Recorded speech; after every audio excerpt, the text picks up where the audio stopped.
ठाण्याचाच राजकीय धुळवड पाहायला मिळणार आहे। टेंभी नाक्यावर मुख्यमंत्री एकनाथ शिंदे उपस्थित राहतील। ठाण्याच्या उमेदवारीची यामधून घोषणा होणार का हे सुद्धा पाहावं लागेल। मुख्यमंत्री एकनाथ शिंदे यांच्यासह आमदार, खासदार आणि माजी मंत्र्यांची रंगपंचमी या निमित्ताने साजरी होणार आहे। तर ठाण्यात आज राजकीय धुळवड पाहायला मिळेल। टेंभी नाक्यावर मुख्यमंत्री शिंदे उपस्थित राहणार आहेत। अनेक नेते सुद्धा त्यांच्या सोबत असतील आणि ठाण्याच्या उमेदवारीची घोषणा या निमित्ताने होणार का हे सुद्धा पाहणं महत्त्वाचं ठरेल।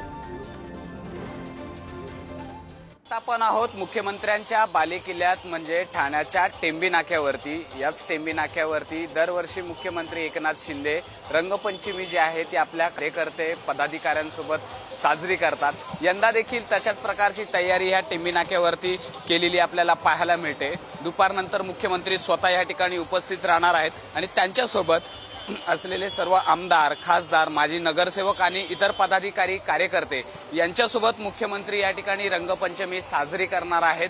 दरवर्षी ह्याच टेंभी नाक्यावरनं मुख्यमंत्र्यांकडनं रंगपंचमी साजरी करण्यात येते आणि कार्यकर्त्यांना, पदाधिकाऱ्यांना शुभेच्छा ह्याच ठिकाणावरनं देण्यात येतात। मात्र यंदाची धुळवड जी आहे ती वेगळी असणार आहे, कारण महायुतीच्या जागा वाटपाचा तिढा अजून देखील सुटलेला नाहीये। त्यात म्हणजे सर्वात महत्त्वाची जागा म्हणजे ठाणे लोकसभा जागा, कारण ठाणे लोकसभा जागेवरती भाजप देखील दावा करत आहे आणि शिंदेची शिवसेना देखील दावा करत आहे। त्यामुळे ह्या जागा वाटपाचा पेच जो आहे तो अजून सुटलेला नाहीये आणि याआधी जर पाहिलं तर मुख्यमंत्र्यांनी रंगपंचमीच्या दिवशी नावांची घोषणा जी आहे ती केली जाईल, यादी जी आहे ती जाहीर केली जाईल असं म्हटलं होतं। त्यामुळे आता ह्याच टेंभी नाक्यावरनं मुख्यमंत्र्यांकडनं ठाणे लोकसभेचा उमेदवार आणि उमेदवाराचं नाव जाहीर करण्याची शक्यता आहे। त्यामुळे आजचा दिवस हा सर्वांसाठी महत्त्वाचा असणार आहे, कारण ह्या यादी जाहीर केल्याच्या नंतर खऱ्या अर्थानं ठाण्यातनं राजकीय धुळवडीला